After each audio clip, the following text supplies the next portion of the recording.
La política continúa en caída libre. Se ha hecho habitual que semana a semana la ciudadanía deba tomar conocimiento de hechos que afectan gravemente la fe pública, ya sea por actos propios o externos a la labor que realizan. Lo cierto es que diversas conductas y actuaciones solo consiguen distanciar cada vez más a los hombres y mujeres sencillas de la política. Esta semana, cuando aún la ciudadanía no se recuperaba del escándalo de las platas irregulares que reciben las fundaciones, el ambiente político fue nuevamente remecido, en esta ocasión por el robo de 23 computadores de las oficinas del Ministerio de Desarrollo Social que dirige Giorgio Jackson. Es innegable que Jackson puede no ser santo de la devoción de muchos, especialmente porque es visto como un sujeto arrogante que llegó a la política testificando sobre un nuevo ser político, investido de otros valores, incluso de otra moral. Y sin embargo, al poco andar mostró ser nada más ni nada menos que una versión remozada de la vieja política, esa de los contubernios, de los pitutos y de la demagogia. Esa misma que millones salieron a rechazar el 18 de octubre y que aún siguen cuestionando. Pero, en beneficio de la inocencia de Giorgio Jackson, hasta que no concluya la investigación, lo que no se puede hacer es vincularlo con este burdo y estúpido robo que adquiere extraordinaria notoriedad. El hecho de que sea posible en nuestro país cometer un ilícito contra un ministerio bien avanzada la noche, disponer como extraños de las facilidades para ingresar a las oficinas de esa repartición, robar 23 computadores, una caja fuerte y contar, además, con las facilidades de quien oficiaba de guardia del recinto, es completamente inverosímil. Imposible, por tanto, dar crédito a la tesis del robo perpetrado por delincuentes comunes, como señalaron inicialmente Manuel Monsalve y Camila Vallejos desde el gobierno. Para la gente común, para la gente sencilla, incluidos los adversarios y simpatizantes de Jackson, esto más bien se asemeja a un montaje burdo realizado por quienes buscan agudizar la crisis de legitimidad con la que cuenta actualmente el gobierno. Pues habría que preguntarse, ¿a quién favorece este grotesco robo? Por supuesto que al ministro no le favorece. Entonces, si a él no le favorece, por la vía de descartar, solo favorece a quienes buscan deslegitimar y hacer fracasar un gobierno legalmente constituido.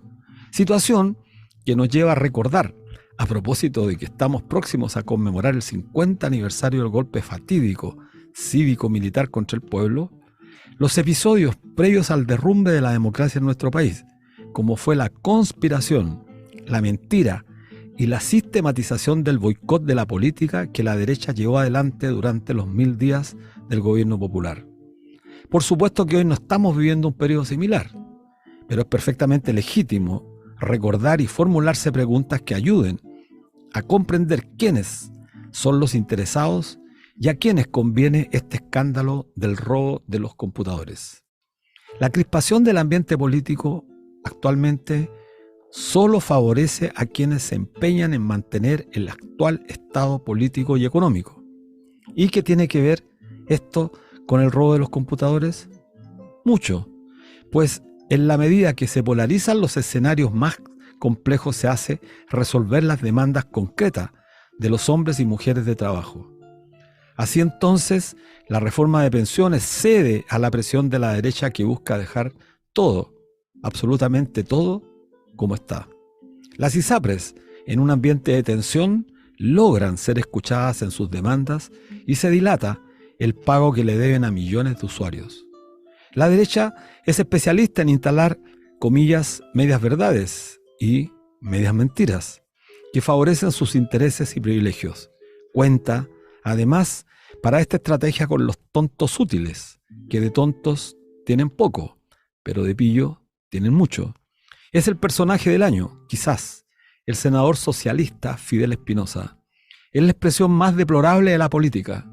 Convertido en un panelista estrella de los medios de comunicación, ha asumido la voz cantante de la derecha y de la extrema derecha para golpear sostenida y sistemáticamente y sin miramientos a Giorgio Jackson, y con ello hacerse funcional, con la indolencia además de la cúpula del propio Partido Socialista, a los intereses desestabilizadores de la derecha más extrema del país. Fidel Espinosa representa la antítesis de la ética en política. Personifica lo abyecto, despreciable y ruin de un político, de un impostor socialista.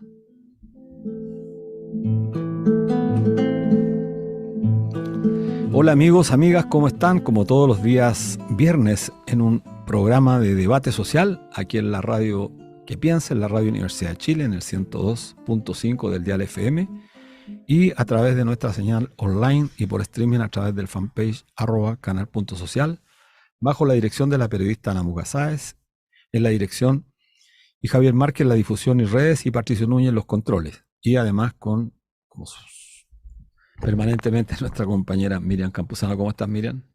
Hola, buenas tardes. Bueno, saludar a todas y agradecerles también a quienes nos acompañan en este horario, los viernes. Sabemos que es más complejo fin de semana, de 4 a 5, para darse el tiempo de reflexionar junto a nosotros de lo que acontece en esta enorme y larga franja llamada Chile, y que en realidad la casta política no entiende por qué está tan devaluada y está tan desacreditada. Este tema es súper preocupante, lo que tú mencionas, la introducción que acabas de hacer. ¿Por qué? Porque faltan tremendamente a la moral, pero no es una práctica de este gobierno ni de este periodo de tiempo, sino desde la época de la dictadura, es al más estilo de la DINA estos montajes. Y muy cercano más, les recordamos que también en el Ejército, en la IDIC, Instituto de Investigación de Control del Ejército, también fue un fulano a hacer retiro de armas y los mismos militares se las entregaron sin ningún filtro ni fiscalización. También hubo un caso en Carabineros donde también a nombre de un general fueron a pedir otras armas y se les entregó. Entonces, ¿qué es lo que nos está pasando? Nos está pasando que el tráfico de las influencias hacen que muevan muchos hilitos para que estos ilícitos sean más fácil de perpetuar.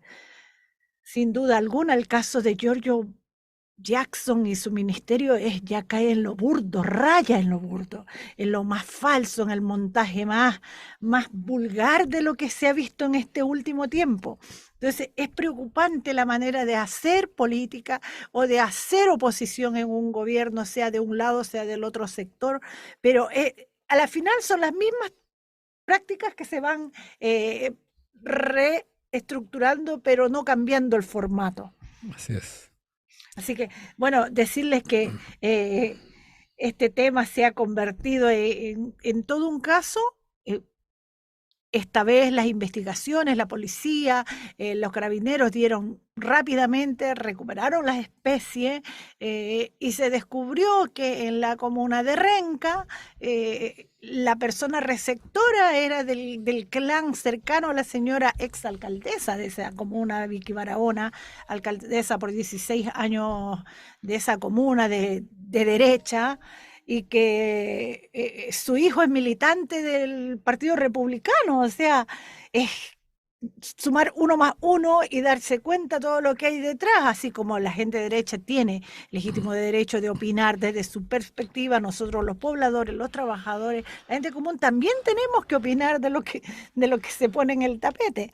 Pero sí, esto tampoco no sería tan mediático si los medios de comunicación no se prestaran para que sea a favor de un sector en el gran plan de desinformación de estos montajes, porque claramente claro, es lo que es. Bueno, la derecha está haciendo su juego, está jugando un rol activo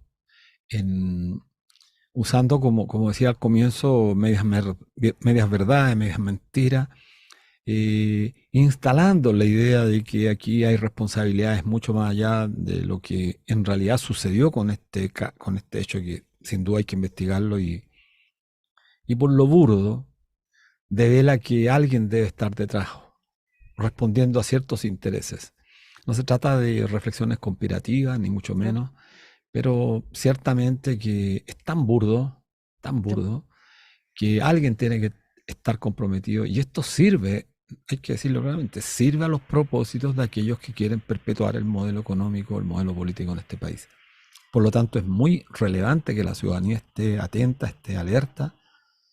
Y yo lo decía también porque independiente que Giorgio Jackson sea o no santo de la devoción de algunos, la verdad es que lo que está en juego aquí es la democracia. Esta democracia que con todas sus imperfecciones permitía a los movimientos sociales expresarse de alguna manera es lo que está hoy día en juego. Y está en juego por varias razones. Lo vamos a ver más tarde en la segunda parte con nuestro invitado. Es por el predominio de los grandes grupos económicos, pero también por la, yo diría, calidad de la política en Chile, ¿no? Que aleja a la ciudadanía cada vez más. Y cuando la ciudadanía se aleja de la política, bueno, es terreno fértil para aquellos que buscan instalar sistemas totalitarios. Y eso es lo que hoy día yo creo está en juego en nuestro país, y la derecha lo impulsa de manera grotesca, pero además con la mano, y lo decía también, con la mano de este senador socialista que es francamente impresionante el rol activo. Escuché un video ayer, antes de ayer, defendiendo, pero a brazo torcido, a Javier Macaya, solidarizando con Javier Macaya y con el padre de Javier Macaya, y por otro lado atacando ferozmente a Giorgio Jackson. Entonces, bueno, esa es además con el silencio de la presidenta del Partido Socialista. Es que eso es lo que llama la atención a los comunes, a la gente que ve. ¿Dónde están a reclamar? Yo recuerdo el caso de Carolina Olivara.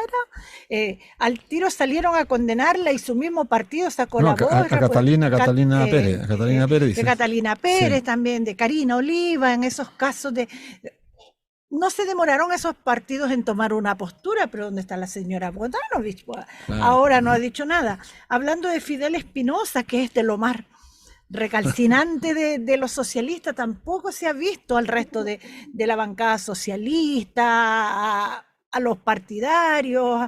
Bueno, el silencio también es complicidad, porque vemos como dirigentes sociales del Partido Socialista también no emiten ningún pronunciamiento respecto a esta práctica que además es absolutamente, yo diría, antiética y desmedida. Digamos, yo francamente creo que cuando un partido tiene entre sus filas sujetos como estos, bueno, habla muy mal del partido. Creo que el Partido Socialista tiene mucho que rendirle. Yo creo que deberían haber salido con un pronunciamiento. Sí. Bueno, leí en redes fuertemente que Fidel Espinosa, quien tú mencionaste, es el Osvaldo Romo de la política de hoy. Yo, tuviste que tengo un vacío en el periodo de la historia que no estuve acá en Chile. ¿Quién fue este tipo Romo? Bueno, Romo? Que lo comparen las redes sociales con un personaje tan siniestro en nuestra historia, para quienes nos escuchan en Radio Universidad de Chile y no conocen al señor Romo, si es que se le puede llamar de señor, Osvaldo Romo, un torturador, un hombre que era del MIR, que después se pasó a trabajar para la DINA,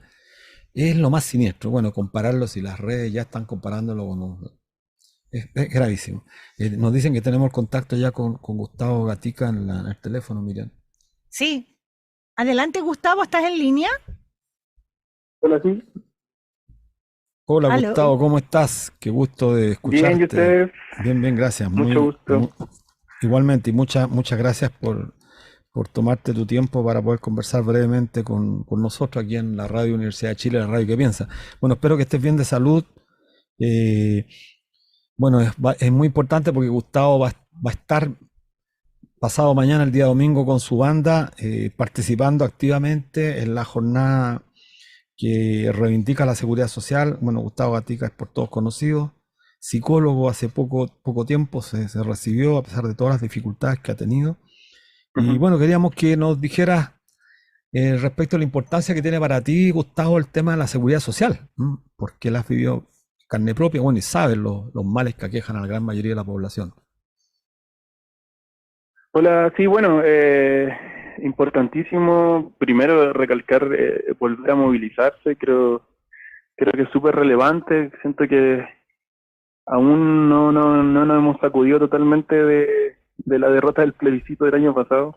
Así es. Y es necesario volver a organizarse, volver a participar colectivamente en las calles, y hace rato que no tenemos una convocatoria como esta, así que bien motivado con participar. Como bien dice, nosotros vamos a estar ahí tocando con la banda hacia la victoria, que somos todos los integrantes, fuimos agredidos durante el estallido social, todos perdimos algunos de nuestros ojos. Entonces para nosotros es bien significativo además volver a tocar y tocar en la calle. Hace rato que no hemos tocado así en la calle y vamos a estar ahí cerrando el acto musical Sí. de ese día, de este día domingo acá en Santiago. Bueno, qué importante que estés, Gustavo, y como bien decías tú, como recordabas, vamos en octubre de este año, es decir, a casi 3 meses más, vamos a cumplir 4 años de esa gigantesca revuelta donde el pueblo de Chile se puso de pie para reivindicar derechos. Y Sí. lamentablemente estamos peor que en esa fecha y por lo tanto es fundamental que la gente participe. Bueno, saludar Sí, a pues. Gustavo desde acá, Miriam Hola. Campuzano, agradecerte tu tiempo también por escucharnos en este breve enlace. Sin duda va a ser importantísima tu presentación, tu testimonio y de por qué, porque como dice Luis, a 4 años se ve que vamos involucionando en vez de ir evolucionando en derechos sociales, vamos como para atrás, como el cangrejito. Cuéntanos, Gustavo, dile a nuestros oyentes que son trabajadores comunes, gente que de verdad tiene puesta la camiseta por Chile, cuéntale por qué tenemos que salir a marchar, que dejen ese temor de lado, porque en realidad no, estando con una pasividad no vamos a conseguir nada, si bien Sí, exacto. venimos en una derrota, como tú lo mencionabas, de un proceso que se pintaba para hacer una buena constitución, pero debemos levantarnos, o sea, ya el periodo de lamento ya pasó, hay que levantarse. Sí, pues efectivamente hay que levantarse, como tú dices, igual ya van a cumplirse 4 años del estallido social y aún no logramos nada, pareciera en algunos casos que incluso estamos peor. Creo que podríamos estar peor si hubiera ganado el otro candidato, pero nada, yo creo que hay que seguir, empezar a movilizarse nuevamente, organizarse y esta marcha puede ser como un puntapié importante sí. para eso. Nosotros en particular, junto con la banda que vamos a estar, también estamos empujando una bandera de justicia. Nosotros no hemos tenido justicia luego del estallido, entonces andamos también en ese contexto, por la violación de derechos humanos que sufrimos, a eso me refiero.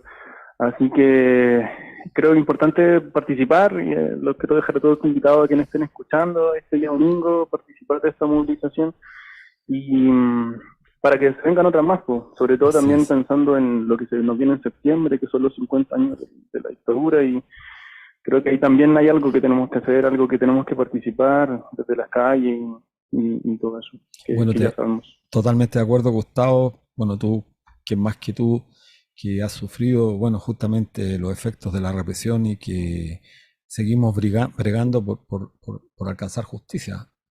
Sí. Y que aún no la tenemos. Entonces, bueno, para nuestro auditor importante participar porque en la medida que estemos todos juntos somos más y mientras más seamos, somos más fuertes y se nos respeta. Así que un gran abrazo, Gustavo, agradecerte por el tiempo que nos concediste. Bueno, nos vemos pasado mañana. Un gran abrazo. Muchas gracias, nos encontramos el domingo. Sí, el domingo le recordamos Marcha Nacional de Arica Magallanes a las 11 de la mañana acá en Santiago desde Plaza Los Héroes. Vamos a partir, tendremos al grupo de Gustavo Gatica, su banda que se llama Hacia la Victoria. Leo Mallea también está con los Cadillac Pirata y el trovador que siempre nos acompaña, Francisco Villa, para amenizar. Así que todos de Arica Magallanes, por favor, a levantar esa energía. Tenemos que ser capaces de salir a manifestar nuestro repudio de que no existe seguridad social en Chile. Así es. Vamos a un corte musical con el tema No le entregues el poder del cantautor nacional Tata Barahona.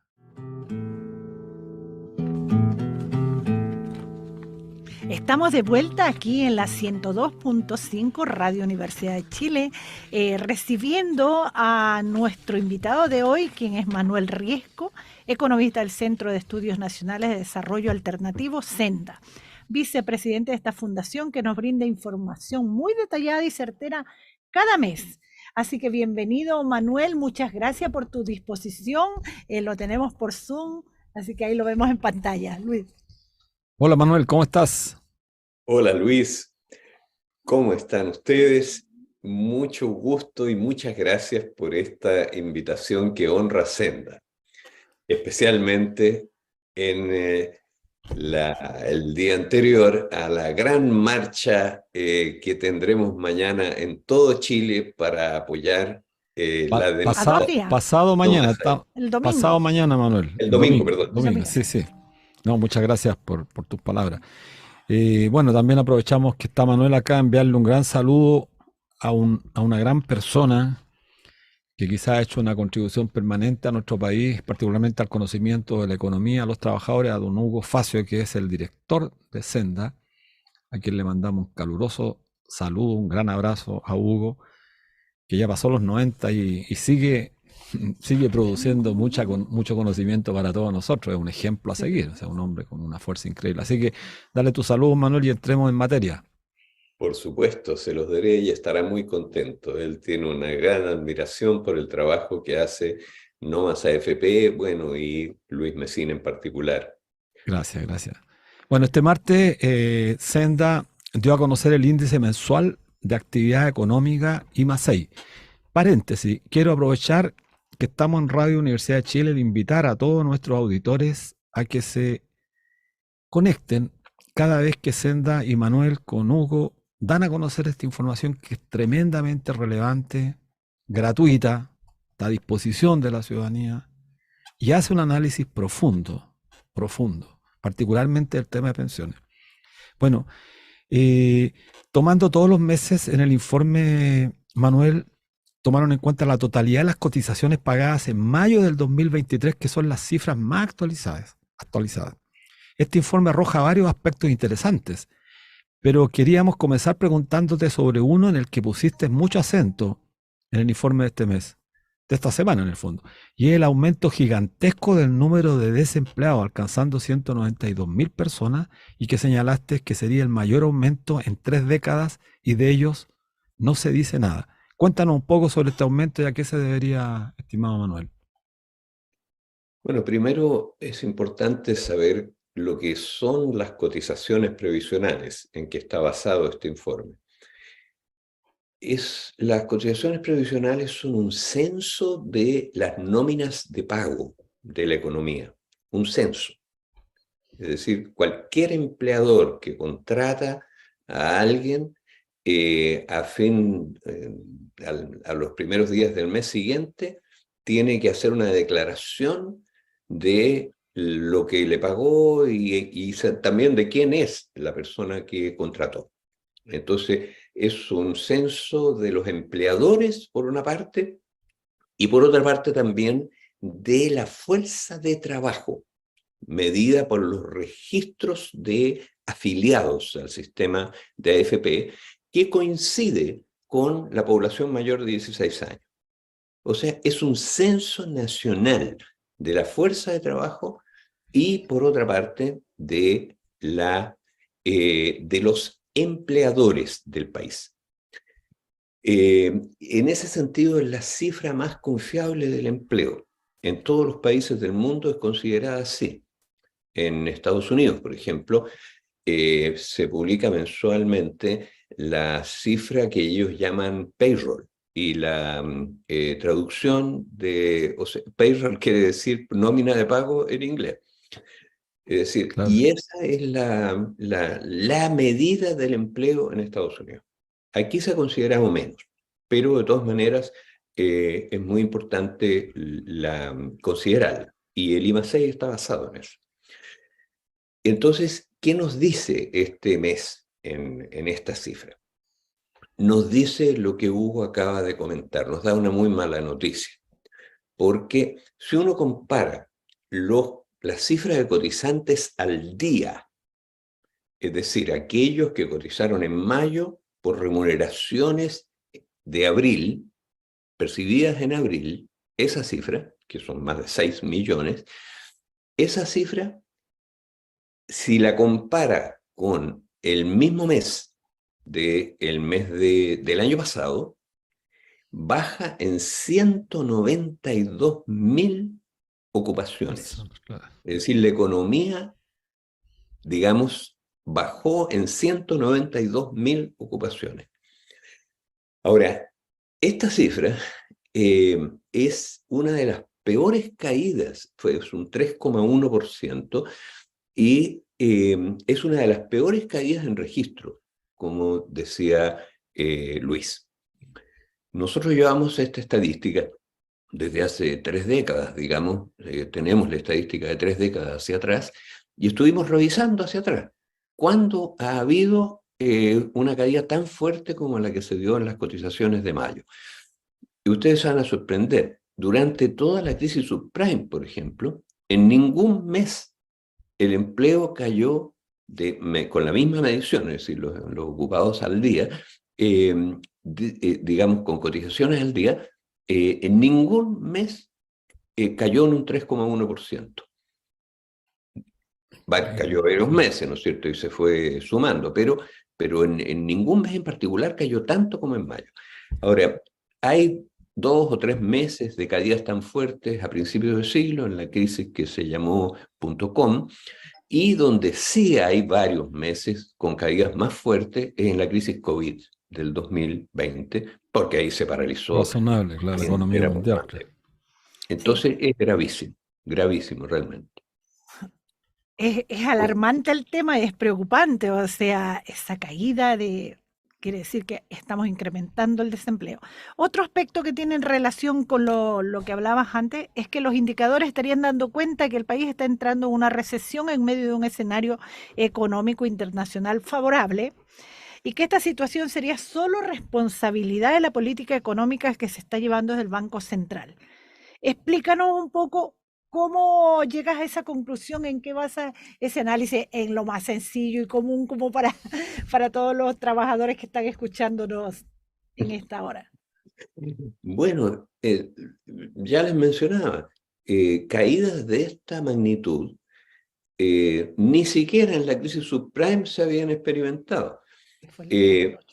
Pero hubo caídas fuertes en la crisis subprime. Sí. En la otra caída de principios del siglo, la .com, era una crisis internacional también, igual que la subprime. Y el COVID fue una crisis mundial que afectó a todos los países. Es decir, las caídas en aquellas ocasiones donde hubo algunos meses tan malos como mayo, digamos, siempre fueron con crisis internacionales. Sin embargo, ahora no, pues. Ahora la economía viene en todo el mundo recuperándose de la crisis COVID, en algunos países más rápido, otros más lento. No es que no tenga problemas, la economía tiene bastantes problemas internacionalmente también, pero se viene recuperando. En cambio, en Chile, la situación es que en lugar de crecer, cae la economía. ¿Y por qué? Porque, digamos, el Banco Central y Hacienda aplicaron una política brutalmente contractiva. Ellos la llamaron, en palabras de un expresidente del Banco Central, hay que frenar, dijo, la economía a palos. Y eso es lo que hicieron. Es decir, elevaron la tasa de interés brutalmente, una de las alzas más grandes de todo el mundo. Y, por otra parte, la caída en el gasto fiscal en el presupuesto del 2022 fue brutal. Entonces, el resultado de esto es que son estas políticas deliberadas para contraer la economía las que han provocado esta recesión. Esta recesión tiene nombre, es la recesión Costa-Marcel, por la presidenta del Banco Central, que se llama Roxana Costa, y por el ministro de Hacienda, que se llama Mario Marcel. Esto se había dado alguna vez en el pasado. La recesión de 1998, por ejemplo, se le puso la crisis Massad por el presidente del Banco Central, que hizo la misma tontera, la misma política que han hecho acá, que es contraer la economía cuando esta viene recién recuperándose. Así es. Oye, Manuel, mira, importante lo que señala otro economista que está, diría yo, en la misma sintonía que los economistas de Senda ha sido también Ramón López. Seguramente tú lo has escuchado, también ha sido muy crítico de la política monetaria del Banco Central, particularmente desde que Mario Marcel subió las tasas. Ha habido una suerte de obsesión por controlar a través de la política monetaria la inflación, que es la obsesión por la cual parece no descansan. Y a propósito de lo que señalabas tú, la caída brutal del gasto fiscal fue lo que le permitió generar este superávit fiscal y que lo han mostrado como un gran logro, pero en realidad no dicen los efectos que esto tuvo en políticas de empleo, en políticas de deterioro de las condiciones económicas de la ciudadanía.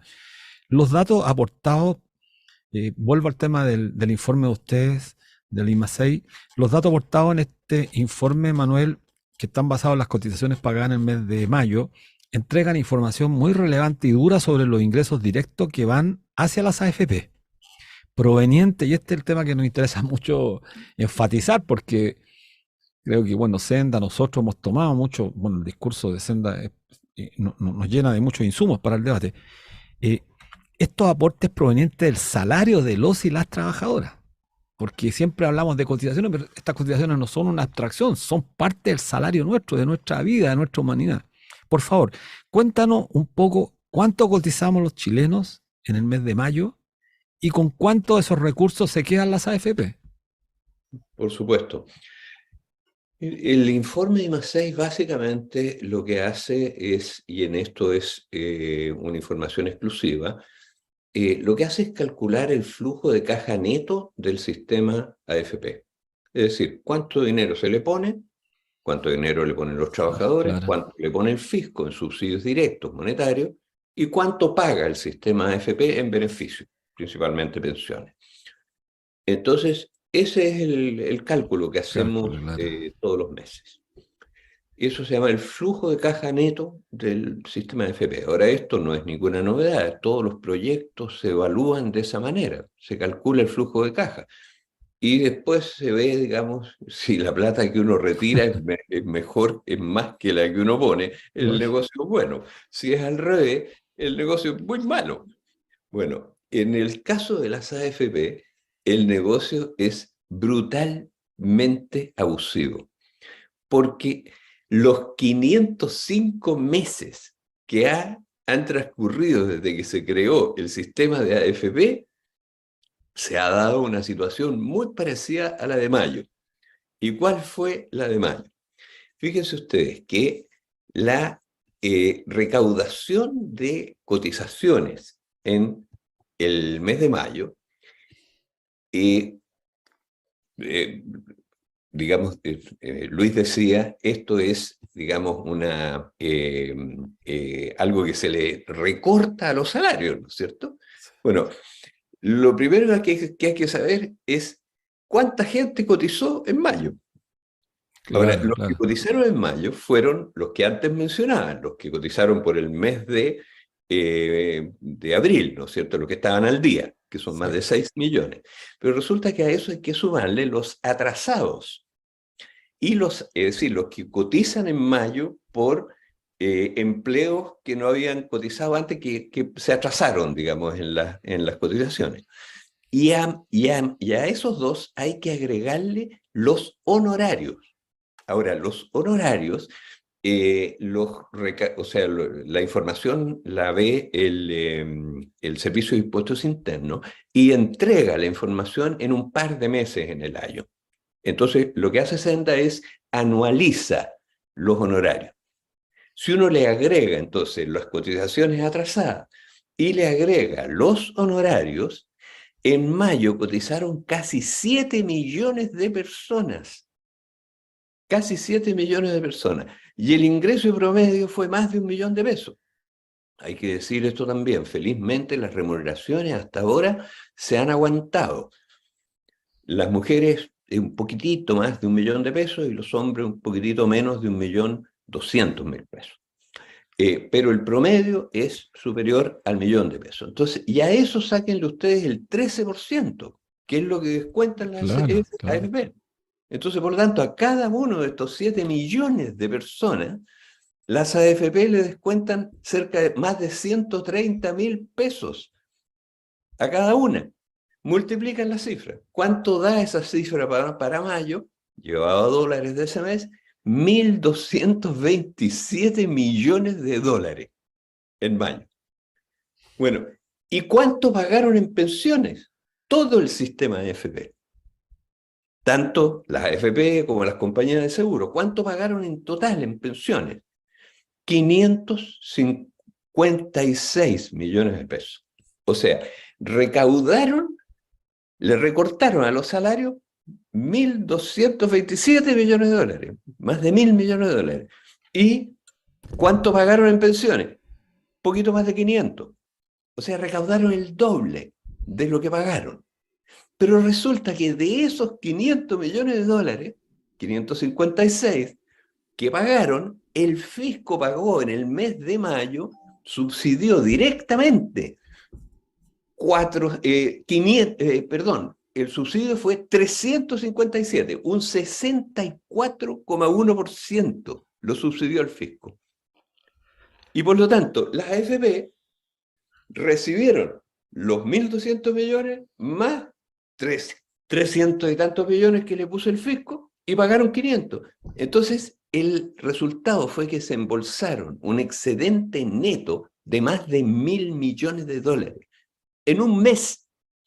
En un mes. Ahora, esta es la cifra que se extiende, digamos, hasta atrás. Pasa siempre lo mismo. Todos los Es años, decir, sí. recaudan el doble de lo que pagan. 505 meses. Bueno, Entonces, Manuel. es Sí. realmente una cosa que da rabia. O sea, imagínense ustedes, Sí. cada mes, pues. Y este además es un mes de recesión con empleos que bajan. Y aún así, digamos, ¿quién pierde con todo esto? Pierden los trabajadores y pierde el fisco. Porque piensen ustedes que el fisco, por ejemplo, el gasto fiscal, en estos subsidios creció un 30% en el mes, en relación al mismo mes del año anterior. Sí, Manuel, es cruel todo esto porque, como decías tú en el informe, a la final los trabajadores subsidiamos el negocio de los privados y el Estado también subsidia a las AFP. Es injusto de verdad este sistema de AFP para los y las trabajadores. Pero ¿cómo le podemos explicar a la gente común que cree en la propaganda de las AFP y que no tiene la claridad de que verdad la están engañando? Y por otra parte, también quería consultarte, ¿cuál es tu opinión acerca de la reforma previsional que está impulsando el gobierno? ¿Le ves algún tipo de cambio, algo que sea favorable para las mayorías, no para la sociedad anónima? A las dos preguntas te puedo responder de manera muy directa. Si quieres saber a quién beneficia esto, hay que ver quién se opone a los retiros. Cuando hay un retiro, ahí aparecen los verdaderos beneficiarios, pues, de esto. Y los verdaderos beneficiarios son el grupo de grandes empresarios que se quedan todos los meses con este chorro de dinero y lo usan para financiar sus negocios. Ahora, no son todos los empresarios, sino que son fundamentalmente 4 grupos nacionales que controlan el sistema a partir de las compañías de seguro. Mire, de todas las cotizaciones que ha habido en todos estos años, las compañías de seguro se han quedado con la mitad. Las compañías de seguro son cerca de 16 las que trabajan, digamos, con este negocio. Bueno, la mitad de eso ha ido a parar a 4 grupos. Y los 4 grupos, digamos, son reconocidos grupos financieros chilenos. Entonces, ellos son los verdaderos beneficiarios de esto. Y por supuesto que cuando vienen los retiros, aparece una jauría, ¿no es cierto?, de personas que se oponen a esto. Pero ¿quiénes son los que están detrás? Estos grupos. Pues. Le dicen a la gente que esta es plata de ellos. Pero resulta que para que una cosa sea mía, yo tengo que disponer de ella, pues, y no puedo disponer de esto. Y se tiene que hacer una ley donde no hay los votos. No, y no puedo disponerlo, si nunca me la entregan, en definitiva, nunca me la entregan. Los retiros ha sido la única vez que han entregado esto. Bueno, entonces, la segunda cosa de la reforma, yo quiero citar a Hugo Facio, nuestro director. Mire, al final de la presentación del día martes, que presentamos estas cifras, intervino Hugo, que generalmente él está ahí, digamos, pero no interviene porque intervienen otros panelistas que van, qué sé yo. Bueno, esta vez le pedimos que interviniera él. Bueno, y Hugo fue muy categórico, muy duro.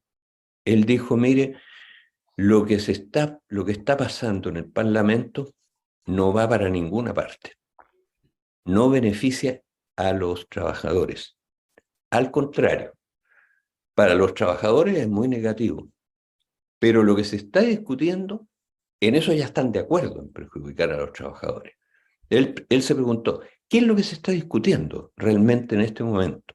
En esta comisión técnica, bueno, ¿qué es lo que se está discutiendo? Y se respondió el mismo Hugo, con otra pregunta. Dijo, ¿se discute subir el 6% estas cotizaciones? Imagínese usted que con un 10% sacan 1.200 millones de dólares. Si sube un 6% adicional, es subirle un 50% de lo que están poniendo los trabajadores. Entonces, es muchísimo realmente. Ahora, se pregunta Hugo eso, dice, ¿están discutiendo eso? ¿Si van a seguir con las cotizaciones actuales o las van a subir? No, dice. Se da por un hecho que las van a subir.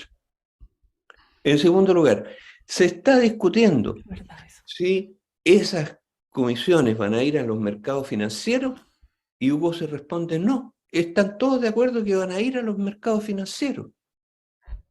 ¿Qué es lo que están discutiendo? Ah, bueno, están discutiendo, se pregunta él, si el fisco va a seguir pagando la mayor parte de las pensiones. Tampoco, dan por un hecho que el fisco va a seguir pagando la mayor parte de las pensiones. Entonces, ¿qué es lo que están discutiendo realmente? ¿Cuánto de ese aumento del impuesto a los trabajadores, que son las cotizaciones, supuestamente para sostener a sus mayores, bueno, cuánto de eso lo va a administrar el fisco o las AFP? Y probablemente van a llegar a un entendimiento en que compartan quién lo administra, y después la otra cosa que están viendo es quién van, bueno, a lo más van a llegar, dice Hugo, que una AFP estatal, una cosa así, que no cambie en nada el fondo de la cuestión. Entonces Hugo dice, esto tiene que ser rechazado. Hay que rechazar esto, porque esto no va para ninguna parte. Esa es nuestra opinión. Muchas gracias por la claridad, Manuel. Sería una paradoja que el gobierno del presidente Gabriel Boric, que se comprometió además a acabar con las AFP, no solamente se mantuvieran las AFP, sino que aumentara el flujo de transferencia de los salarios. Esto sería una broma, por decir algo, una broma de mal gusto, porque estábamos por sacar las AFP, bueno, y hoy día estaríamos entregándole más dinero. Te quiero llevar una pregunta que tiene un contenido económico, pero también político. El negocio de las pensiones, y nos preguntan a nosotros, tiene muchas aristas y muchas ramificaciones en el poder económico, político y mediático. La gente dice, pero no hemos movilizado, hemos marchado, pero ¿por qué no cambian? ¿Por qué no caen las AFP? Si es mayoritario el sentimiento de repudio a esta industria que se llama industria, ya no es seguridad social, es una industria parasitaria, como lo hemos dicho tantas veces. ¿Por qué ha costado tanto, según tú y para nuestros auditorios, terminar con este negocio tan espurio? ¿Por dónde ves la posibilidad efectiva, Manuel, de terminar? Porque tú llevas años, ya más de 3 décadas, 4 décadas abordando y analizando el tema. Bueno, la situación actual del país es el resultado de eso. La situación actual del país es que estamos viviendo una crisis nacional muy profunda. Ahora, las vías institucionales que se habían abierto para resolver esa crisis que estalló en el estallido, ¿no es cierto?, fueron principalmente dos. Una, el cauce para tener una nueva constitución, la elección de la convención, y lo otro es que se eligió un gobierno que prometía hacer cambios, un gobierno progresista que prometía hacer cambios. ¿Qué es lo que pasó? Lo que pasó es que ese gobierno, en 2 años, ni siquiera presentó realmente una reforma que abordara los dos principales abusos que son los que hay en este momento. El más grande de todos es que los recursos naturales se los llevan 10 empresas y el valor del cobre solamente que extraen equivale a la mitad de todos los ingresos del Estado. O sea, son un Estado esas 10 empresas dentro del Estado, que tiene la mitad de los ingresos del Estado nuestro. Sí. Y se lo regalamos nosotros. Y el segundo es pues. Si se llevan, miren, más de 10.000 millones de dólares, otros se llevan 30.000, estos se llevan más de 10.000 millones de dólares por año. Entonces, es algo muy fuerte. Ahora, Maquiavelo decía una cosa muy sabia. Decía, ¿para qué le sirve la autoridad? En ese tiempo lo llamaba el príncipe, ¿no es cierto? ¿Para qué le sirve el príncipe al pueblo? ¿Cuál es la base de la legitimidad del príncipe en el pueblo? No es porque sea tenga características personales muy especiales, no. Lo que ocurre es que el príncipe tiene que ser capaz de oponerse a los nobles para que no abusen del pueblo. Pues bien, la autoridad democrática no ha sido capaz de oponerse a estas 10 empresas del cobre que se llevan todo y a estos 4 que se llevan el grueso de las AFP. No ha sido capaz. Y por eso que estamos en la situación que estamos. Ahora, si no hay una fuerza progresista, que el descontento generalizado de la población, la indignación del pueblo que hay, y es un pueblo que está movilizado desde el 18 de octubre, sigue movilizado. La diferencia es que se ha expresado en distintas elecciones y al ver que no se hacían los cambios para los cuales eligieron un gobierno distinto, votaron en contra, pues. Y votaron en contra de la convención también. Ahora, ¿qué es lo que ocurre? Ese pueblo indignado, si no hay una fuerza progresista, el movimiento, por ejemplo, partidos que efectivamente hagan las reformas necesarias con la decisión del presidente Allende, pues. Si no hay eso, ¿quién es el único que gana? Claro. Los canallas, los sinvergüenzas, porque el descontento popular lo canalizan los canallas y los sinvergüenzas. Sí. Y es lo que estamos viendo ahora.